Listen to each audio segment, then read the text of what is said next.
makamwe bandi balobi benga voisin benga ndeko benga tata balobi awa na one day travel makamwe bandi vous avez posé un visa ya Australie Canada nulle part ailleurs kaka awa na one day travel makamwe bandi Égypte Afrique du Sud c'est à $300 seulement Isa solo yopeyaka tozana ba visa ya Canada tozana ba visa ya États-Unis. Comment voyager peut-être na Dubaï? Le visa de Dubaï est gratuit. Donc au fait donc mamba mimio na okeyi. Il suffit d'acheter votre billet d'avion chez nous. Na ba visa anaza komona awa ya mois d'août.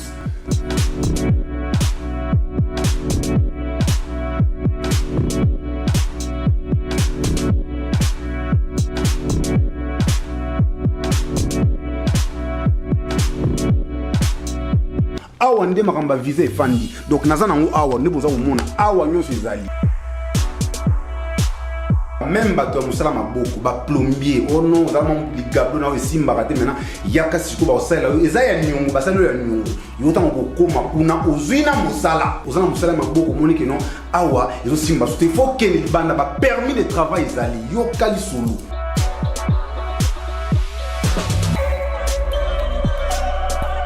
Avenue Kalembele numéro 219 croisement Mouchi en face de Raskin premier étage aux Amubimba.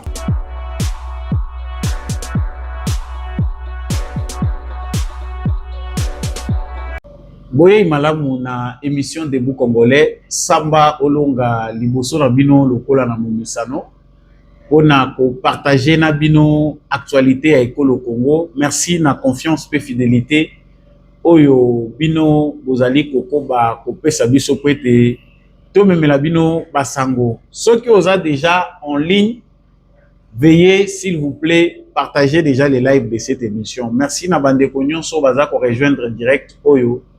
Bo partager, bo s'abonner, merci na ndeko ozokota, merci na bino nyonso bozali koya. Partagez l'actualité, likez surtout et n'hésitez pas de vous abonner. L'actualité, les analyses, les décryptages des informations, c'est sur Debout Congolais avec moi Namboka, Samba Olonga, des pères et des mères Boluka Kingai, Ngayeyu. Troisième émission depuis mon retour.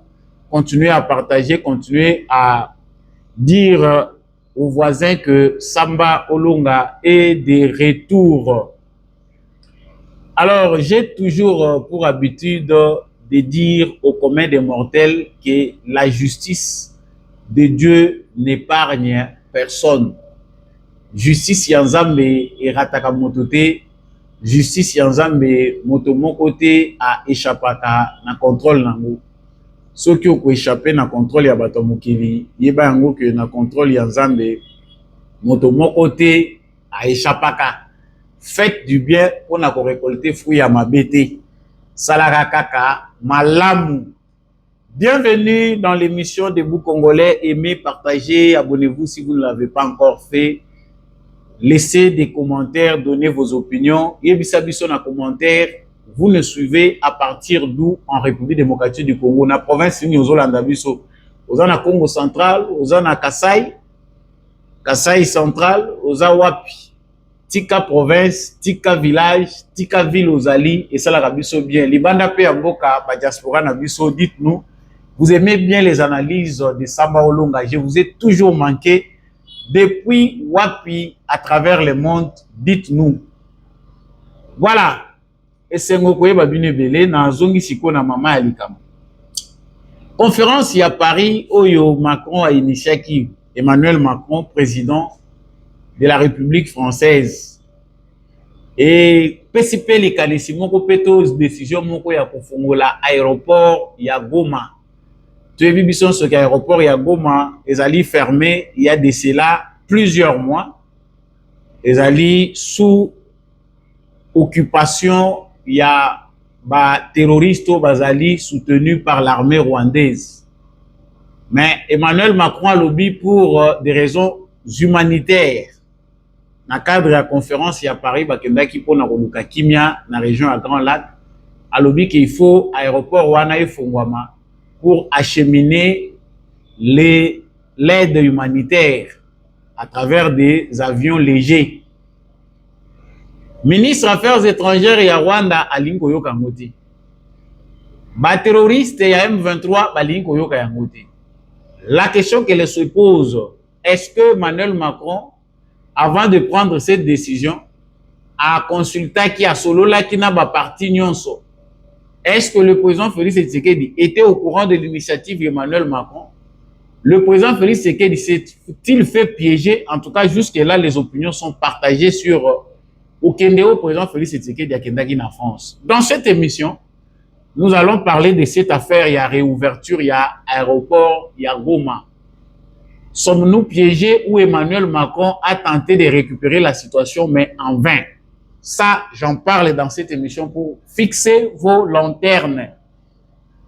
Donc, dans cette émission, Oyo, décision, il y a UNC, il y a Vital Kamerhe, na Yemoko, président, il y a UNC, il y a prendre acte, il y a désignation, il y a Aimé Boji comme candidat na présidence, il y a Assemblée nationale. Est-ce que Vital Kamerhe a-t-il perdu de vitesse? Est-ce qu'ils ont une décision moko logique, correcte, ou ils ont kozongisa Vital Kamerhe et si ka esengeli azala, ou bien ils ont déjà position, il y a faiblesse. Samba olonga boyebiete apanzaka penante ke na analyse pe décryptage na kolobela ngo na kati ya émission na biso ya mokolo ya lelo.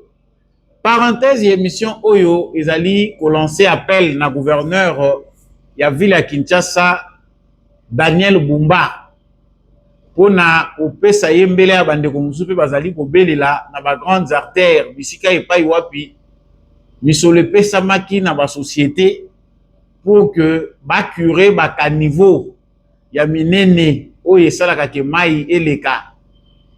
Misala yango bisika mususu etikali kaka inachevé alors que tout ça déjà dans saison de pluie. Qui coordonne ces actions? Pourquoi mbongo ya l'état ebimaka mais suivi et ça les makate? J'en parle dans quelques minutes à la fin de cette émission. Merci à vous qui rejoignez Debout Congolais. Merci à tous ceux qui apprécient les analyses et les informations qui vous sont présentées par Mwanamboka Samba Olonga de Père et de Mère. Nazali ko insister que bo like kaka, vous s'abonnez, ceux que vous abonnez, en tout cas, aimez, abonnez-vous, partagez. Dites-nous aussi ce que vous en pensez dans les commentaires. Bon week-end et si kanyon sur Zali Kolanda Biso. Conférence à Paris. Oyo et Tiki opinion congolaise divisée entre ceux qui pensent que le président de la République, c'est lui seul qui doit savoir si, oui ou non, il doit partir à un rendez-vous d'État, ou ceux qui pensent que le président de la République doit aussi à un certain moment écouter ses compatriotes, écouter ceux qui lui disent non, il ne faut pas y aller. Opinion congolaise est partagée. Ngai o nazolo banabino na yambi ba message ebele bande kwazo zangai Tshisekedi ayo kakate. Mais vous avez dit ça depuis combien de temps? Tolio ki makambo yo mbala na mbala. Que Félix Tshisekedi balobaka na ya yo kakate bakobomaye. C'est depuis le début du pouvoir que nous sommes habitués à dire de cela. Makambo nyonso oyo tozali koloba. Batu mususu basalaka lokola baza koyoka yango te. Le président Félix Tshisekedi, c'est le président de la République, c'est lui le numéro 1 de la diplomatie congolaise. Yende muto ayebi ndenge nini ko orienter ba relation na biso na ba état mususu et ce qu'il faut faire. Mais likambo ezali ya kokamwa ezali makambo elobami na conférence ya Paris. D'abord ba nouvelle o ezali un peu alléchante, ezali que aide humanitaire Emmanuel Macron a lobby à réussir au mobiliser aux oies engagement ya bateau bandemique ou acheminer mbongo pour la aide humanitaire jusqu'à 1,5 milliard de dollars. Kotoyo, baza ko bouma ba congolais. Attends. Enregistre. Voilà, place Oyo, président de la République a fandi nazasi razaye kolia libre. Autant que ces gens ici jouent le jeu de l'hypocrisie qui caractérise la politique mondiale aujourd'hui. Nase, bozali ko financer, bozali ko soutenir ma politique ou ils ont bomisa batu. Et de l'autre côté, vous faites semblant, il y a maquillage pour amener des idées, dire que Tolingi, to aider bande konabiso ya Goma pour acheminer aide humanitaire. Bande konangai, je pense que le président Félix Tshisekedi là où il est, azaï pe kolia ligne loko la biso nyonso. Mais aide babo ya kangote boko maloko la bandoki. Mais qu'est-ce qui cloche na makambu ya conférence ya Paris? D'abord Kagame tozi solobaki aye na été tout moni président togolais ba sololi makambu nyonso pona koluka kimia sans Kagame. La France a pris l'initiative ya koloba que balingi ba fongola aéroport ya Goma. L'aéroport ya Goma lokola ezali fermé depuis longtemps, ezali ko permettre que aide humanitaire et les cas, il faut ba fongolango pour permettre que ba avion léger et bandako acheminer aide humanitaire pour apporter assistance na ba population oyo bazali touché. L'idée ne semble pas être mauvaise. L'idée paraît bonne na début. Mais tant que nous avons en profondeur, des questions se posent. Emmanuel Macron, c'est un président français. Est-ce qu'il a eu à contacter son homologue congolais avant de proposer ou de prendre une telle initiative? Et ça, point d'interrogation. La deuxième question que nous nous posons, il y a des partis au conflit. Les terroristes et M23. Banyangala kato au Rwanda za ko manipuler. Emmanuel Macron a défendre qu'il y ait un dialogue na bango. Depuis que ce dialogue a commencé, la France va payer belé baza ko tia pression. Rwanda a retiré ba troupes na et l'euro est salamité jusqu'à ce point. Est-ce que Emmanuel Macron a sololaki avant parce qu'il est un bon négociateur? Après naka soin, il a planifié déjà makambo. Oui, que orgueil yo eza otinda ngaire moko na regretter na ko apprendre français ango. Les Français nous a rendu à quelque part un mauvais service. Les lots est commis quelque part inutile.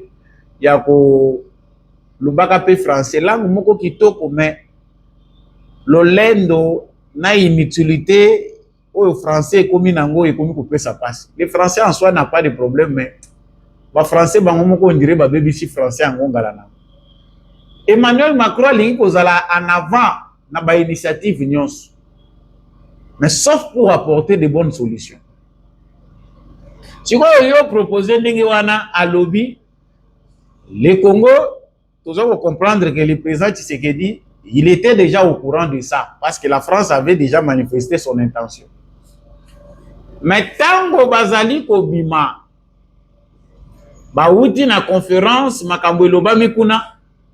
Les ministres des réseaux sociaux rwandais, qu'on appelle ministre des Affaires étrangères, Monsieur Olivier Nduhire, prend la parole comme si c'était lui le représentant de M23 pour revendiquer Asenga Badroua et M23. Que dit le ministre rwandais? Le ministre rwandais dit que c'est normal, ce n'est pas normal qu'on prenne cette décision-là alors que le M23, qui sont des autorités de fait sur terrain, ne sont pas conviés à cette réunion. Dans cette réunion, il n'y a pas le M23. On ne voit pas comment on peut prendre ces décisions sans eux. Il est logique que le gouvernement congolais, à Doha, où ils sont avec le M23, puisse prendre la décision de discuter de cette question avec le M23 à Doha et trouver des solutions. Donc, visiblement, le Rwanda n'a plus honte de se manifester comme étant un pays agresseur. Comment on parle d'un mouvement rebelle, terroriste, que vous soutenez? Vous dites non, nous n'avons jamais soutenu ces mouvements, nous ne sommes pas derrière ces actions. Mais chaque fois qu'on parle de ces mouvements, c'est le Rwanda qui intervient. Et quelque part dans l'interview, parce qu'ici je n'ai pas le temps à Koutian Nduhire, mais c'est Nduhire, c'est le ministre chargé de la provocation et de la manipulation. Alors, vous verrez que le gouvernement congolais est en train de bombarder, bombardement de la population et le gouvernement congolais. Na bisika oyo ba terroriste bazali, si c'est là, est vrai, ndenge ya za kolobela. Et concerné territoire rwandais, topé gouvernement rwandais na nini. Le gouvernement rwandais nie jusqu'aujourd'hui son implication derrière les M23.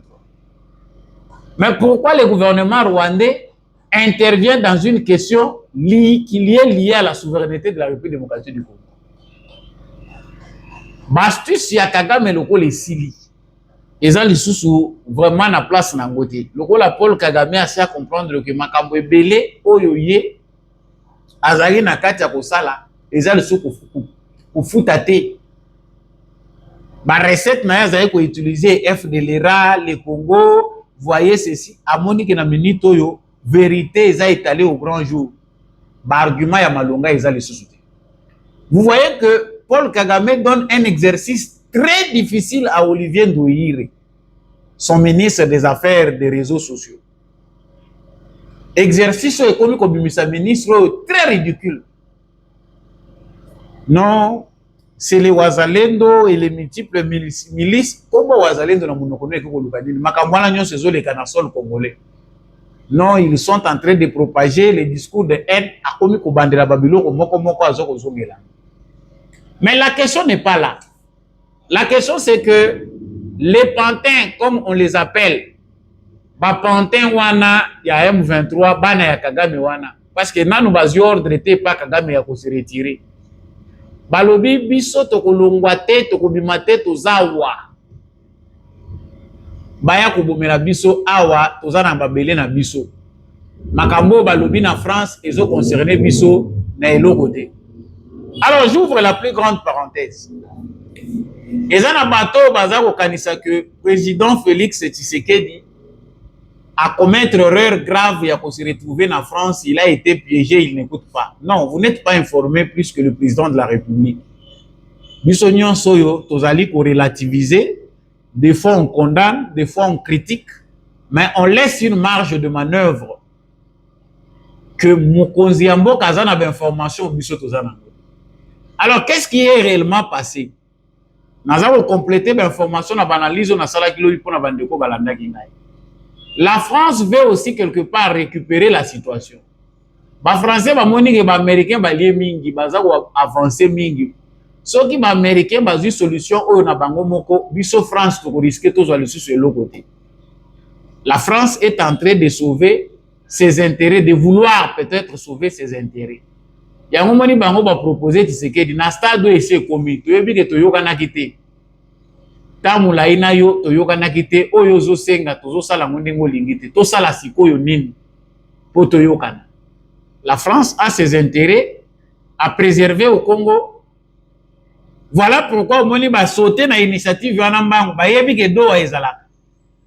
Te Tshisekedi yagana nubuyana na Kagame to luka solution. Maintenant les Rwandais et ses supplétifs de M23 bazali d'accord avec la décision ya Macron. Ndeko Macron, est-ce que Panayo sont les bons? Est-ce que vous êtes prêts à assumer cela? Est-ce que vous comprenez que c'est un échec? Parce que Tshisekedi yazana ye courtois. Parce que belo bazo condamner Tshisekedi balobi que il veut partout aller, partout. Net bande qu'on a vu so mingi baza mupanzi aux États-Unis balobi que c'est une erreur. Tshisekedi est allé faire quoi là-bas? Il ne devait pas partir. Mais vous avez dit Tshisekedi a moi na nabino. Félix Tshisekedi n'est pas votre enfant. Il agit en âme et conscience. C'est lui le président. Mukolo yopo ozala élu. Soko okuta na ba situation pareille, tu vas agir comme tu veux. Mais la stade yo tozali, Félix Tshisekedi mène une politique où nous, Congo, nous sommes ouverts à tout pays qui veut collaborer avec nous dans le sérieux. Il faut tout considérer pour prise de position à Tshisekedi Ndengewana. Tshisekedi ne veut pas afficher qu'il y a un camp où il est d'accord et d'autres camps sont d'accord. Malgré ma baignade sur Basali na Congo, le Congo veut la paix. Et la paix veut dire à l'ère de Félix Tshisekedi, tout celui qui veut le minerai du Congo, qui envie ce qu'il y a sur le sous-sol congolais, doit passer par le Congo et collaborer avec nous. Aux autres, la diplomatie à Tshisekedi. Ah bon, il y a des Chinois. Parce que vous vous dites non, Félix Tshisekedi, c'est lui qui a commis l'erreur. Il va chercher encore quoi, c'est les Européens. Les choses sont entre les mains des Américains. Bino Bokanisi que Tshisekedi doit commettre encore l'erreur de suivre les Américains à 100%. Non. Bateau peut corruption et na bamboka na bango. Chez les Américains, il y a aussi de la corruption. Il y a aussi des gens corrompus qui sont là. L'administration américaine n'est pas exempte de la corruption. Ça se passe sous une autre forme. Il y a des commissionnaires aussi là-bas. Il y a des bandits qui nous ont rendu la tâche difficile à l'est du Congo. Allez-vous penser que le Congo dit que ça s'engager par les Américains, il faut atteindre là? Non, le Congo n'est plus dans ça. Le Congo reste un pays ouvert, non aligné. Tous les gens sont alignés dans le conflit. Comprenez la diplomatie de Tshisekedi et vous allez éviter des critiques stériles. Oui, ils attendent à sens. Non, moni Tshisekedi azabi kenda bindima ndima. Non, na moment oyo Tshisekedi azo collaborer na mboka nyonso oyo elingi eza koluka quelque chose na Congo. Gagnant, gagnant. Tout pays qui toque à la porte du Congo, nous sommes là. Ba Américains bomoni ke baluka ki nyonso ke Tshisekedi abengana kaka ba Chinois. Mais nous chassons les Chinois pour bino bozo pesa biso nini ya concret. Voilà pourquoi Tshisekedi a fait les manœuvres pendant tous les règnes de Biden. Voire, il a révisité à la place où les Américains voulaient que Tshisekedi chasse les Chinois. Tshisekedi a fait la révisitation du contrat sino-congolais. Et c'est une réussite aujourd'hui. Là où Kabila avait échoué, Tshisekedi est en train de bâtir des œuvres. Parce qu'il s'est entêté à sauvegarder, à protéger les intérêts du Congo. C'est une avancée. Soka lobaye ke note nakabonaka na ba chinois nakabona na ba tunyo soko ba américain ba rassurenga to ko avancer te to ko zelati siècle zo ya liboso. Mais je pense que batebele bazola da politique à Congo mais bazomona Tshisekedi ndenga zo avancer te bandeko na ngai. Ba makambo to ko banda ko expliquer mais il y aura toujours des gens qui seront là à penser quoi que ce soit. Bato bazoka lisaka aéroport à Goma te, c'est un signal. Félix Tshisekedi azo ke de makambo na azo ke de lokola zo bati. Ceux qui le prennent pour un aventurier, qui le prennent par éviter politique, il y a une prévisibilité au Tshisekedi à même. La position terrain ici est un sur le terrain. Ba bombardement ou ba Rwandais baza ko lela bazo bombarder ba le M23 ba lobi to ko kenete. La vitesse va changer. Chez les Américains, ils savent déjà que Tshisekedi na niveau même diplomatie na politique ya Congo. Ce qui te peut si solution té. Le Congo déjà aujourd'hui est un pays tozo kendaka malembe. Bango batiaki limite awa to sfente bango lobi to leki limite wana. Moi je pense que monsieur Emmanuel Macron a quelque part échoué ce qu'il voulait, mais ce n'est pas un échec. Attention, politiquement parlant, la France joue toujours un rôle. Et Tshisekedi ne veut pas minimiser ses rôles. Après sa France, Moukongo, là bas français, jusque là, baza contre Bisoto, pe sa bango Moukongo, to la Kisaketoza, ba ennemi na bango. Non. Même la dernière minute, des ennemis peuvent devenir des amis en politique. Et c'est ce que ne veulent pas les Kagame. Yango yoki bango ba komi ko s'attaquer na France. Ote, makamane tali bisote, bagende ko sola na M23. Liboso na biso makambo ezali ebele. Nous n'avons pas le temps d'écouter les Bissimois et les autres qui sont en train de suer des défaites. Bah, que Tshisekedi a ça l'a dit, bango na terrain au bango bazraye ko attendre yeti. Moi, ces derniers temps, je suis très fier parce que j'ai vu que le président a compris, il a appris beaucoup de choses. Bah, ma kéré na biso to bandaye ko tshela ena tamongo to comprendre que il a compris beaucoup de choses et là il est dans une diplomatie militaire et dans une position aussi militaire qui se raffine davantage. Baba kanisa ke bangonde bazana monopole ya bitumba sur le terrain. Mais bamoni que j'ai bandi ko koma compliqué. Tshisekedi a pris la décision de suivre Kagame, même na sa maï ba kolanda ye.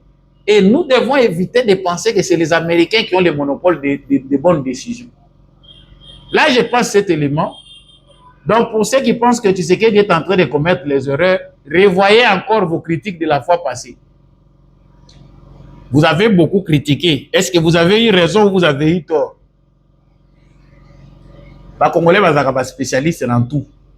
Aux maçons, aux commis charpentiers, parce que aux salatrons dans le chantier, aux monarandés, aux charpentiers, aux salaka. Mbalamoko, Yo pe baluki bazu comme moko ya ba charpentier, au moins maçon à s'improviser charpentier. Au Congo ça existe. Tout le monde est expert en tout. Au Congo il connaître na ba généralité. Mais na moment yo comme diplomate plus que celui qui est mieux informé que vous. Ande ko nangai. Na la suki sawa na sango moko ezali ya Vital Kamerhe na uti kozwawa. Taba yebi zaka bino ke bolanda kata ba conseil na biso. Boyoka kate. Sango na biso ezaka voir sagesse. Tobele la kaboye batu musu bazozo ngo maseki, bazomona ngo ngire ezali nango école ya bato biloba loba. Non, dans les réseaux sociaux, il n'y a pas que des aventuriers, des gens qui racontent du n'importe quoi. Il y a aussi des personnes qui viennent éveiller les autres. Il y a aussi des personnes qui viennent avertir le rôle à biso. Et vous avez dit Kamerhe que Bongama, moni lolendo abakiti. Yo zana mbuma mabe nyoko la kayo, mais olingi lolendo abakiti. Ngai ekomaki ngai. Moi bali yango ezali susuti. Maintenant les partis UNC de Vital Kamerhe, ils viennent de prendre acte de la désignation de Meboji comme candidat à la présidence de l'Assemblée nationale. Kamera Kwei, c'est Meboji qui entre dedans. Bande Koumoussou Ebele à UNC Balobaki qui pour Nabango et Meboji n'est pas leur choix, il n'a jamais été mandaté. Moutoumoko Atindaki Bango Azati. Est-ce qu'il faut encore rappeler ici que Meboji na Kamerhe baza déjà famille? Parce que Bana Bazawana, Ndekwazawana, Libala Ezawana, ce n'est plus à rappeler. Mais ce qui importe, c'est la politique, ce qui importe, c'est les intérêts du Congo. Vital Kamerhe, Azana astuce moko ezosala que il ne veut pas tomber rapidement. Je trouve que la vérité, je ne suis contre personne, mais je suis obligé de dire la vérité. Batebele, ceux qui posent en sagesse, vont se servir déjà dans Vital Kamerhe. L'opposition dans les pouvoirs, toujours na kao et face à Kabatu. Si Vital Kamerhe aujourd'hui se retrouve dans cette position, sora yoka biso, biso bande ko taxer biso bazolo bagyo. Balingi Kamerhe te bino kaka Kamerhe. Yo ba Kamerhe azo kende mabe. Te bino kaka Kamerhe. Lelo yo tosuki wapi. Te muto azo kende mabe te bino mo sataka kaka na Kamerhe. Président muto azo tinda ye. Kamerhe azo na vision président te. Aujourd'hui, Kamerhe est en train de subir mabe oya salaki. Impolitesse na vis-à-vis na Etienne Tshisekedi. Nana bomba na ngama kamute na lobaka ngo. Mabe et memakaga mabe. Mais Vital Kamerhe a compris que ça aussi c'est un signe, si je peux dire des choses de positif. Vital Kamerhe a ça la calcul, il y a bien mais l'eau bomakaye est nature na ye. Les calculs qu'il vient de faire pour s'allier à Meboji des circonstances, même ceux qui courent, Tchouki et Kotier.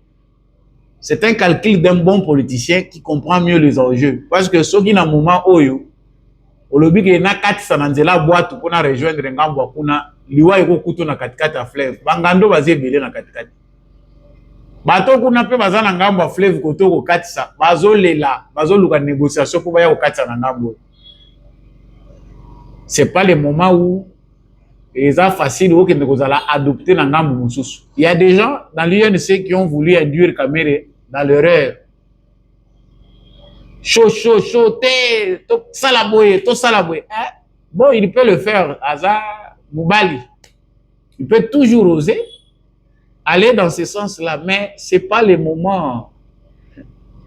Mabe Zali Makasi, Tourobagi a acquis les prochains tours. Tous les hypocrites de l'Union sacrée, sachez que Tshisekedi ne blague plus. Aondimango Pete, il ne vous dira pas que c'est lui qui vous a tourné le dos enfin que Okweya.